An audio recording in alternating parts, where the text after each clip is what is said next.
Hi, ಎಲ್ರಿಗೂ ನಮಸ್ಕಾರ. ಎಲ್ಲರೂ ಹೇಗಿದ್ದೀರಾ? ಐ ಹೋಪ್ ನೀವೆಲ್ಲ ಚೆನ್ನಾಗಿದ್ದೀರಾ ಅಂತ ಅಂದ್ಕೊಂಡಿದ್ದೀನಿ.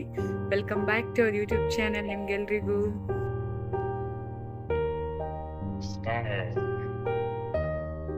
ಸೊ ಈ ವಿಡಿಯೋ ನಿಮಗೆ ಇಷ್ಟ ಆದಲ್ಲಿ ಲೈಕ್ ಮಾಡಿ, ಶೇರ್ ಮಾಡಿ, ಕಮೆಂಟ್ ಮಾಡಿ, ಹಾಗೆ ಸಬ್ಸ್ಕ್ರೈಬ್ ಮಾಡೋದನ್ನ ಮರಿಬೇಡಿ ಗೈಸ್. ಓಕೆನಾ? ಬನ್ನಿ ವಿಡಿಯೋ ಸ್ಟಾರ್ಟ್ ಮಾಡೋಣ. ಮೊದಲಿಗೆ ಗ್ಯಾಸ್ ಮೇಲೆ ಒಂದು ಪಾತ್ರೆನ ಇಟ್ಕೋಬೇಕಾಗುತ್ತೆ. ಬಾಣಲೆ ಅಥವಾ ಪಾತ್ರೆ. 2 ರಿಂದ 3 ಚಮಚ ಎಣ್ಣೆ ಹಾಕೋಬೇಕು. ನಾವು ಎಣ್ಣೆ ಬಿಸಿ ಆಗಾದ್ಮೇಲೆ ನಾವು ಹಸಿಮೆಣಸಿಕಾಯಿ, ಈರುಳ್ಳಿನ ಹಾಕೋಬೇಕು. ಹಸಿಮೆಣಸಿಕಾಯಿನ ನಾವು ಸ್ಲೈಸ್ ಆಗಿ ಕಟ್ ಮಾಡಬೇಕು. ನಾನು ನಿಮಗೆ ತೋರಿಸ್ತೀನಿ.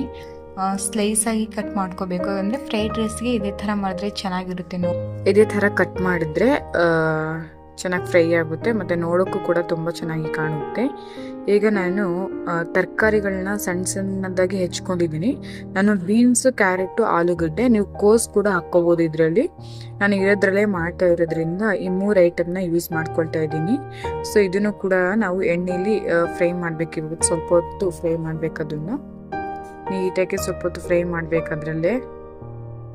ಅದಾದ ನಂತರ ನಾವು ಒಂಚೂರು ಉಪ್ಪು ಹಾಕಬೇಕಾಗುತ್ತೆ ಅದ್ರ ಮೇಲೆ, ಯಾಕಂದರೆ ಅದು ಸ್ವಲ್ಪ ಬೇಗ ಬೇಯಬೇಕು. ತರಕಾರಿಗಳೆಲ್ಲ ಉಪ್ಪು ನೀಟಾಗಿ ಇಟ್ಕೊಳ್ಳುತ್ತೆ ಮತ್ತು ಬೇಗ ಕೂಡ ಬೇಯುತ್ತೆ ಅಂತ ನಾವು ಸ್ವಲ್ಪ ಉಪ್ಪು ಹಾಕೊಳ್ಳೋದು. ಅದಾದಮೇಲೆ ನಾನು ಮನೇಲೆ ಇಲ್ಲಿ ಗರಂ ಮಸಾಲ, ಪೆಪ್ಪರ್ ಪೌಡ್ರು ಮತ್ತು ಫ್ರೈಡ್ ರೈಸ್ ಪೌಡ್ರನ್ನ 3 ಕೂಡ ನಾನು ಮಿಕ್ಸ್ ಮಾಡ್ಕೊಂಡು ಇಟ್ಕೊಂಡಿರ್ತೀನಿ.